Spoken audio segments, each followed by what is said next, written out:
Hello, friends. This is Dave Hurwitz, executive editor at ClassicsToday.com, here with reference recordings. Now, one of the nifty things about this series, I think, is that it really encourages us, let's put it that way, or gets us to focus on how we think about the classical music discography. For example, with Rachmaninoff 2, there was the cut version and the uncut version. We're going to get to pieces shortly that are performed on normal and period instruments. All of these have impacts on how we determine what reference recordings are. And today is one of those cases because we're going to be talking about Beethoven's Sonata cycles. Cycles, all of them, all 30, however many there are. It's easier to think of them in a clump when the industry decided it should start selling them in a clump. Before they had clumps of Beethoven sonatas, you had to buy individual sonatas. So there was the Moonlight Sonata, the Appassionata Sonata, the Hammerklavier sonatas with nicknames. You know, nobody was too interested in Opus 111, whatever that was, right? They were the late sonatas. You had to find a way to clumpify them in order to promote individual discs and individual pianists because there are just too many of them, and they're not terribly long. I mean, it's like saying, what's the reference recording for, Chabrier's Espagne? Well, there is one. I mean, maybe, but it's like 5 minutes long, and it's hardly worth the time, right? Well, Beethoven Piano Sonatas, once pianists got their fingertips into them, started coming out in boxes. And it was much easier for the industry to promote them as such, and for certain pianists, moreover, to become Beethoven specialists by virtue of the fact that they did complete Beethoven sonata cycles. Some of the very best Beethoven performances are done by pianists who never did Beethoven cycles, but they tend not to be reference recordings because they are either harder to source or they offer less opportunity for you to get the next step, the next one in the series, and get them all. So the reference recording for Beethoven Piano Sonata cycles, and we will talk about some individual sonatas as well in this series. Not all Beethoven sonatas have reference recordings. They don't. Only the more important ones do, or the more famous ones do. That's in the nature of what a reference recording is, a consensus among critics and listeners. And for that consensus to happen, there has to be a measure of popularity. But Beethoven Sonata boxes, well, there is a measure of popularity. And the reference recording, since the dawn of time, has been Wilhelm Kempff on Deutsche Grammophon. Now, Kempff did these things twice, but unlike some people where there was a reference that was a reference and then they redid it and it wasn't a reference, Kempff was always a reference, whether it was in mono, which was this set here, or his stereo remakes. Most people concede that the mono versions were a bit better, a little more spontaneous, a little fierier. And they are. I mean, they are. And they're also quite well recorded, so it's okay either way. But the stereo ones are quite lovely and very similar. So he didn't upset the apple cart when he did his remakes. And because he had such a reputation as the Beethoven pianist, he was able to retain his reference status, even when he made stereo recordings. There was a push a while back for Alfred Brendel to unseat Kempff, but that never achieved the kind of universal acclaim. It had the marketing. Boy, did it have the marketing. I mean, it had Philips and Universal at that point and the British press going crazy, pushing for Alfred Brendel. But the rest of the world was not going along with it to the same degree, even though, Brendel was a very good pianist. But Kempff was a little bit special. Again, the choice of reference recordings is not wholly musical in nature. There is politics. There is commerce involved. The commerce part is that these were released on Deutsche Grammophon, which was the German label dedicated to German music, which gave these performances an automatic cachet. And it did. I mean, there's no question about that. And let's be clear, Kempff was a great Beethoven pianist. He was. I mean, he was a wonderful artist.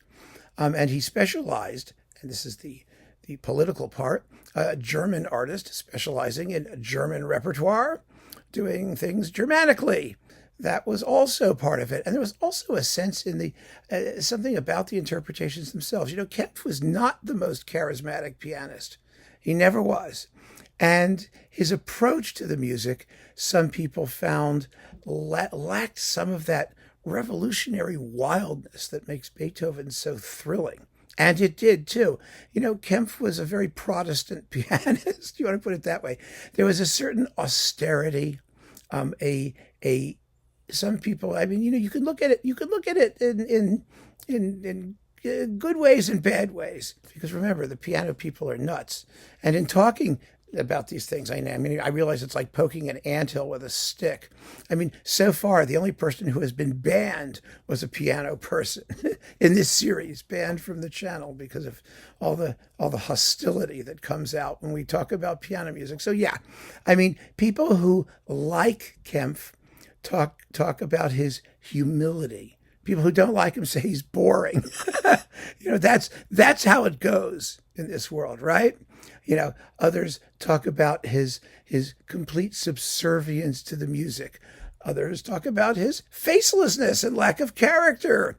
I mean, it depends on how you describe it, doesn't it? It really does. And his interpretations are sober. And it's the very sobriety, which some people consider to be a plus, that helped to make these reference recordings. There's the hair shirt school of classical music appreciation, as I call it. The idea that the music is kind of, it's good for you. it's not to be enjoyed in a sensual way. And the artist has to be the humble servant of the score and not interpose their own personality. This is particularly true in German music as understood by German people and Beethoven sonatas, which are worshipped. So you treat the scores as holy text with sensitivity and not with Lisztian flair, let's just say. All of that is complete nonsense, and there are fabulous performances that do just the opposite. It's just as valid, whatever your taste is. But my job in these discussions is not to interpose my personal taste. This is not my favorite Beethoven cycle, not by any stretch of the imagination. I was always sort of a Claudio Arrau person, who's just as serious and sober as Kempff, but who has a lot more to say about touch and texture, I think, and even the imposition of a certain weightiness and well, we're not talking about Claudio Arrau. We're talking about Wilhelm Kempff. And I enjoy these. I enjoy them when I'm in the mood for this type of Beethoven interpretation. I like all kinds of Beethoven interpretation because, as always, the works themselves are far greater than any single interpretation. That's what Arthur Schnabel said. The great Schnabel, whose early cycle of Beethoven sonatas was certainly a reference recording, but the sonics rule it out for being a modern reference recording from the beginning. Spotty availability made that even more difficult. The technical defects of Schnabel's playing, which are quite obvious and which his supporters say don't matter, also militated against him becoming the reference for a long period of time. He was a reference by default. Nobody questions Schnabel's, artistic bona fides. I mean, we don't. I mean, he was a great Beethoven interpreter and a great artist in his way, just as Kempff was a great artist in his way. But he also existed before the sort of international marketing push and evolution of consensus that creates what I consider to be the discography of modern reference recordings. So for Beethoven piano sonatas, it was Kempff, either mono or stereo. Whether you like Kempff or don't like Kempff is irrelevant, and I am not interested in hearing your opinion of these performances. I am just not. I mean, I keep saying when we talk about these things, Don't just say, oh, my favorites are so-and-so, because nobody cares. And this is not the topic. The topic is how these became a reference, what the reference can be. And some of you people are trying to get out of it by saying, well, my personal reference is, well, we're not talking about that. Personal reference is the same thing as saying my favorite is. I mean, it seems to be in most of the cases where it's come up. So, I mean, it's all good, clean fun. And if you want to chat about your Beethoven sonatas, we have many threads. I mean, videos where we did the best Beethoven piano sonata cycles and things like that. That's where we talk about that. But here we talk about how something became a reference. Now, if somebody wants to claim that this is not the reference, that something else was, I'd be very interested to know what that was. As I suggested, you could make an argument for Brendel superseding Kempff, later on. Another pianist who I think was somewhat similar in his approach, but rather less interesting as an artist than Kempff was. That's me. That's just me. Again, that's me. And like I said, the Brendel choice was always much more controversial than Kempff was. Kempff was like the comfy old grandma. There was good old Kempff. He's the reference. And he was a reference, it's another thing to think about. He was a reference that wasn't intimidating. You know what I mean? In other words, you could accept the fact, everyone accepted the fact that Kempff was the reference, and then went on to talk about the ones that they liked best.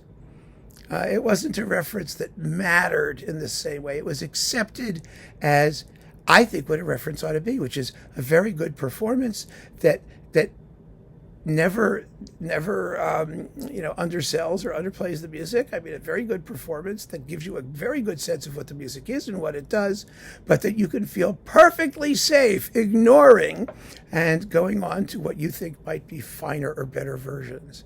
So, and maybe that's the nature of a reference for a cycle like this, a big clump of things where you don't want to go crazy in making exaggerated claims. Kempff was not one for exaggerated claims. So there you go, my friends. The Beethoven Sonatas, the reference recording. Wilhelm Kempff on Deutsche Grammophon, mono or stereo. Take your pick. I do think it's a good reference, actually. I mean, I listen to these quite a bit before I listen to other ones. So keep on listening, friends. Thanks for joining me. Take care.